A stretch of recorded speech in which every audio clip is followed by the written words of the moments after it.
اعوذ باللہ من الشیطان اللعین الرجیم بسم اللہ الرحمن الرحیم ولما سمعت بمکرہن ارسلت الیہن واعتدت لہن متکئا وآتت کل واحدۃ منہن سکینا وقالت اخرج علیہن فلما رأینہ اکبرنہ وقطعن ایدیہن وقلنا حاش للہ ما ھذا بشرا ان ھذا الا ملک کریم اللہم صل علی محمد وآل محمد وعجل فرجہم۔ السلام علیکم ورحمۃ اللہ وبرکاتہ۔ اللہ تبارک و تعالیٰ کا شکر ہے کہ سورہ مبارکہ یوسف علیہ السلام کی آیت نمبر 31 کی تلاوت کا شرف میں نے حاصل کیا، جس کا ترجمہ یہ ہے کہ اس عورت زلیخا نے جو ان عورتوں کی مکارانہ چال بازی کی باتیں سنی تو ان عورتوں کو بلوا بھیجا اور ان کے لیے تکیے دار مسند بچھوا دی اور ان میں سے ہر ایک کے آگے ایک چھری رکھ دی۔ پھر خاص اس وقت جب وہ اپنی چھریوں سے پھل کاٹ رہی تھیں، اس نے یوسف علیہ السلام سے کہا ان کے سامنے سے نکلو۔ تو جب ان سب نے یوسف علیہ السلام کو دیکھا تو وہ دنگ رہ گئیں اور انہوں نے پھلوں کے ساتھ اپنے ہاتھ بھی کاٹ ڈالے اور کہنے لگی سبحان اللہ، یہ آدمی نہیں، یہ نہیں ہے مگر کوئی بزرگ محترم فرشتہ۔ یہاں خداوند عالم نے اس آیت میں ملکن کریم کا لفظ استعمال کیا، جس کا مطلب یہ ہے کہ حضرت یوسف علیہ السلام کا حسن بشری سے بہت بلند ہے۔ یہ تفسیر صافیہ میں لکھا ہے اور ان کے کمالات انسانی کمالات سے بلند ہیں، اور ان کے کمالات انسانی کمالات سے بلند ہے، اور ان کی عصمت و پاک دامنی کا کمال فرشتوں کے کمال کی خصوصیت ہے۔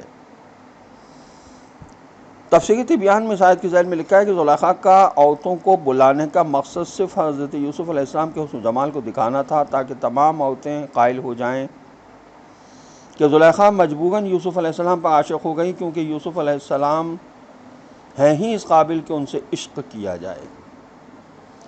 عورتوں نے حضرت یوسف علیہ السلام کو دیکھ کر اپنے ہاتھ کاٹ ڈالے۔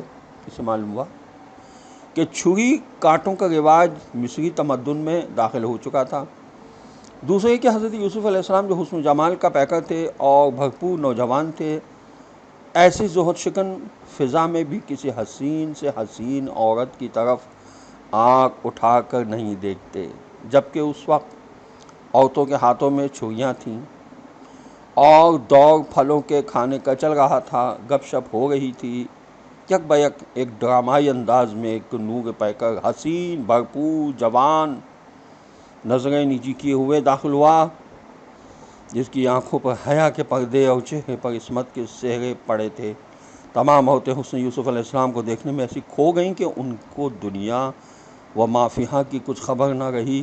حسن یوسف علیہ السلام کے دیکھنے میں ایسی محو ہوئیں کہ ٹکٹکی لگ گئی، پلک تک جھپکانا گوارا نہ رہا، جیسے ایسے بے خیالی اور محویت کے عالم میں چھریاں بجائے پھلوں کے ہاتھوں کی انگلیوں پر چل گئیں۔ یہ تفسیر ماجدی میں لکھا ہے۔ پیغمبر اکرم صلی اللہ علیہ وسلم کی اطاعت اگر انسان اپنے قلوب کی حیات چاہتا ہے تو لازمی ہے۔ سورہ مبارکہ انفال کی آیت نمبر 24 میں ارشاد ہوتا ہے یا ایھا الذین آمنوا استجیبوا للہ وللرسول اذا دعاکم لما یحییکم واعلموا ان اللہ یحول بین المرء وقلبہ وانہ الیہ تحشرون۔ ایمان والوں، اللہ اور رسول کو لبیک کہو جب وہ تمہیں حیات آفرین باتوں کی طرف بلائیں، اور جان لو کہ اللہ آدمی اور اس کے دل کے درمیان حائل ہے، اور یہ بھی کہ تم سب اسی کی طرف جمع کیے جاؤ گے۔ جیسا کہ بتایا جا چکا ہے کہ پروردگار عالم نے اپنے پیغمبر صلی اللہ علیہ وسلم کے کردار و گفتار کی اطاعت اور پیروی کو تمام مومنین پر واجب قرار دیا ہے۔ ایسی اطاعت کا قبول کرنا نہ صرف اللہ کے بندوں کے معنوی کمال کا موجب ہے، بلکہ انہیں حقیقی زندگی بھی عطا کرتا ہے اور ان کے دلوں کو زندہ کرتا ہے۔ مندرجہ بالا آیت سے سمجھا جا سکتا ہے کہ اولاً آسمانی ادیان کا اصلی ہدف انسانوں کو ایک مکمل اور جامع زندگی عطا کرنا ہے۔ ثانیاً قرآن کی نظر میں واقعی زندگی کا مطلب عقل کے ارتقاء اور دلوں کی بیداری ہے۔ اور یہ زندگی صرف اللہ کی بندگی اور انبیاء علیہ السلام کی اطاعت سے حاصل ہوتی ہے۔ ثانیاً پیغمبر اکرم صلی اللہ علیہ وسلم کی تعلیمات کی دعوت کا مضمون اللہ تعالیٰ کی دعوت کے عین مطابق ہے۔ لفظ دعاکم بصورت مفرد آیا ہے۔ نہج البلاغہ کا خطبہ نمبر 108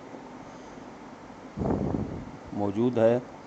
اس میں وصف پیغمبر صلی اللہ علیہ وسلم بیان کرتے ہوئے مولا علی علیہ السلام فرماتے ہیں وہ ایسے طبیب ہیں کہ جو بیماروں کے پیچھے جاتے ہیں تاکہ ان کا علاج کر سکیں۔ آج کے دور میں اگر کسی کو نصیحت کی جائے تو اسے بری لگتی ہے، چاہے وہ اس کے فائدے کی ہی کی بات کیوں نہ ہو۔ حضرت علیہ السلام اس کی وجہ بیان کرتے ہوئے فرماتے ہیں جو رسوائی اور بدنامی سے لذت حاصل کرے وہ کیسے نصیحت سے ہدایت پا سکتا ہے۔ والسلام علیکم ورحمۃ اللہ وبرکاتہ۔